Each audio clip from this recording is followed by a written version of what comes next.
Some characters aren't broken by the world around them, they're broken by the feeling that they were never enough for it in the first place. Hi, welcome back to the channel, My Little Pony Trolls, and today we are going to be talking about Bassie Bloomington and the tragedy of not being enough. In Dandy's world, Bassie Bloomington might not seem like the obvious tragic character at first glance. She's soft-spoken, kind, and surrounded by bright spring imagery, flowers, pastel colors, and Easter themes that make her feel warm and approachable. But underneath that gentle design is one of the most quietly devastating character arcs in the game, in my opinion, because Bassie isn't just shy. She's insecure, overlooked, and slowly unraveling under the pressure of being compared to someone she feels she can never live up to. Introduced on April 18th, 2025, during the first ever Easter event, Bassie is both one of the 12 holiday tunes and one of the 8 main playable characters.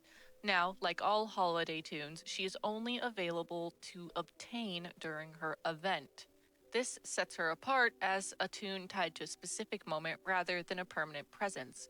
And in a way, that exclusivity mirrors her story, because from the very beginning, Bassie feels temporary. Visually, Bassie's design immediately reinforces her connection to spring fragility, a soft, handcrafted appearance, if you will. Her face is simple, small eyes, delicate lashes, and a subtle cat-like smile that makes her seem calm, approachable, and adorable. But the most striking part of her design is inside the basket itself. Her head is filled with preserved flowers, purple and pink petals that are surrounded by green leaves that spill outward.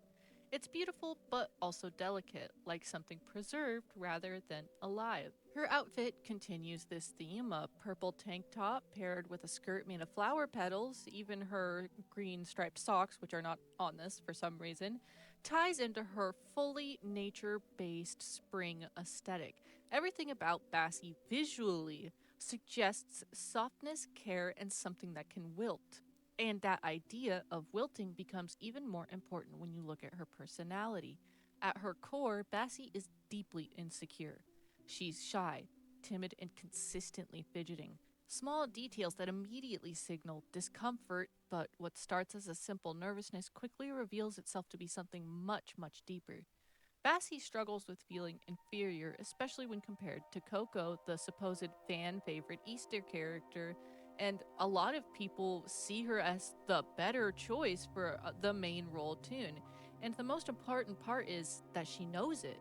Other characters acknowledge Coco's popularity, reinforcing the idea that Bassie is second best, but instead of responding with anger or resentment, Bassie internalizes it.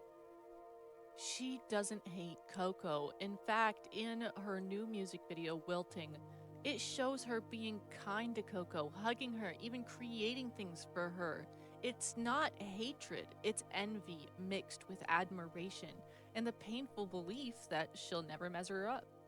The internal conflict defines everything she does. She constantly compares herself to others, worries about being replaced, and even struggles to remember the names of other main characters.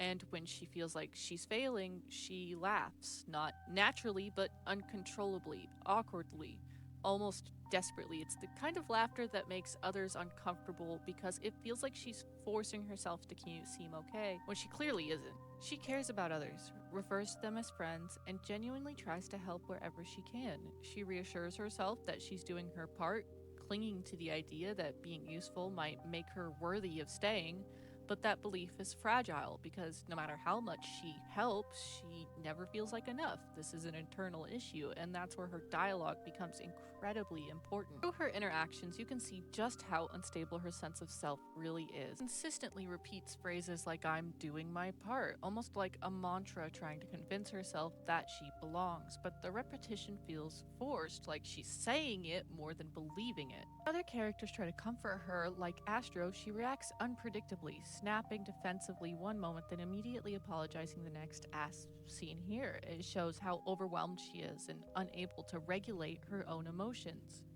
And in her conversations with Coco, we get an even more telling idea of her mental state. She's dismissive, awkward, and clearly uncomfortable, but never outright cruel. Instead, she hides behind forced humor, letting Coco interpret her behavior as jokes rather than confronting how she really feels. and that pattern repeats across her interactions. With Bobette, as seen here, a simple comment spirals into a genuine panic about being replaced. And with other tunes, she overcompensates, giving compliments, asking questions, trying to connect, while quietly comparing herself to them the entire time. Even in small environmental lines, you see it. Wanting to leave, dreaming of something better, remembering moments that were messy but meaningful. All of it points to the same thing. Bassie feels out of place in her own world, but eventually those feelings reach a breaking point. When Bassie discovers the overwhelming number of Coco plushies, something typically reserved for main characters, it confirms her worst fears. That Coco is more loved, more valued, and more deserving of her role. It's not just jealousy anymore, it's proof in her mind that she was never meant to be there in the first place, and that realization breaks her. The anxiety, the self doubt, the consistent comparisons, they all collapse into something much darker. Sadness turns into anger, and that anger turns inward, overwhelming everything else that she is. And that's when Bassie becomes twisted. Not because she is inherently evil, but because she believed that she was replaceable. Bassie Bloomington isn't a character who fails because she wanted more. She fails because she believed she deserved less, and that's what, in my opinion, makes her story so tragic. In a world full of bright colors, like Dandy's world, that has mostly larger than life personalities, Bassie represents something much more real. That quiet fear of not being enough, even when you're trying your hardest to be. And that's what makes her so relatable, in my opinion.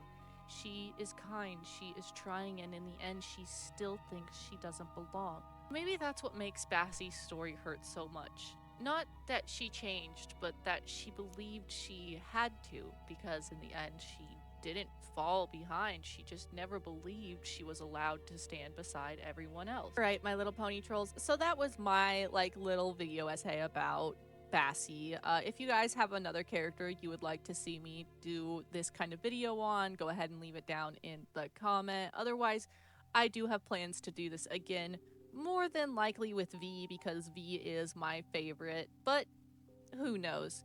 Until next time, my little pony trolls. Bye.